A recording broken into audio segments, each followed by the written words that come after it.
Voici une analyse très approfondie de la première journée de la CAN, avec un gros focus sur le Sénégal, son jeu, ses forces et ce que cela annonce pour la suite du tournoi Ballon de football Globe terrestre Sénégal. Bonjour à toutes et à tous, c'est Cheikh Barça qui vous parle. J'ai fait une analyse de la première journée de cette Coupe d'Afrique des Nations. Vu qu'aujourd'hui il n'y a pas de match, j'espère que vous allez aimer. Trophée analyse complète de la première journée de la CAN Globe terrestre. Une entrée en matière typiquement CAN. La première journée de la Coupe d'Afrique des Nations a parfaitement illustré l'ADN de cette compétition: intensité, rigueur, prudence et imprévisibilité. Contrairement aux grandes compétitions européennes où le spectacle arrive souvent dès les premiers matchs, la CAN démarre presque toujours avec une phase d'observation. Les équipes savent qu'un mauvais départ peut être fatal. Résultat: flèche droite, peu de risques, flèche droite, beaucoup de duels, flèche droite, des matchs très fermés, mais derrière ce manque de spectacle apparent se cache un niveau tactique élevé. Bouclier la défense comme fondation du tournoi. La grande tendance de cette première journée est claire: les défenses dominent les attaques.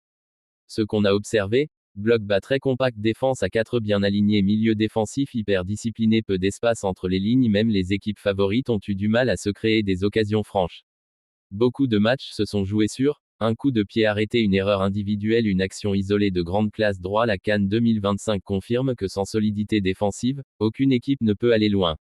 Balance à poids, une compétition très homogène. L'un des constats majeurs est l'équilibre du niveau entre les sélections. Les petites nations jouent sans complexe, le pressing est mieux organisé, la préparation physique est nettement meilleure aujourd'hui. Presque toutes les équipes africaines comptent des joueurs évoluant en Europe ou dans des championnats compétitifs.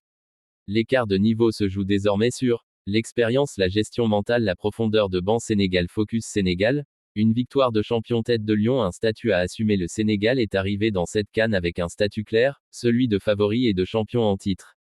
Et comme souvent dans ce cas, les Lions ont été l'équipe à battre dès la première journée.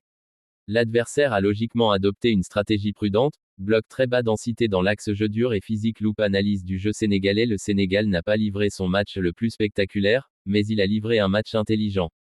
Organisation tactique, système équilibré, 4-3-3 ou 4-2-3-1, défense solide et expérimentée, milieu discipliné, capable de casser le jeu adverse, attaque patiente, sans se précipiter. Points forts observés: coche maîtrise collective, coche solidité défensive, coche gestion du tempo, coche expérience dans les moments clés. Le Sénégal a montré qu'il savait gagner même sans briller, ce qui est le signe des grandes équipes.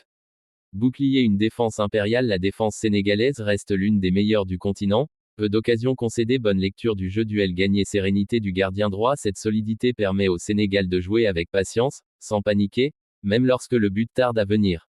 Dans le mille, efficacité offensive, le minimum vital offensivement. Les Lions n'ont pas tout montré, manque parfois de créativité dans les petits espaces, dépendance à certaines individualités, centre parfois mal exploité, mais l'essentiel est là, l'efficacité. Quand l'occasion se présente, le Sénégal sait la transformer. Dans une CAN où les matchs se gagnent souvent 1-0, c'est un atout majeur.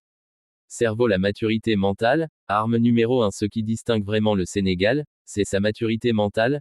Pas de panique, peu de fautes inutiles, bonne gestion des temps, faible capacité à fermer le match après avoir marqué. C'est exactement ce qu'on attend d'un champion.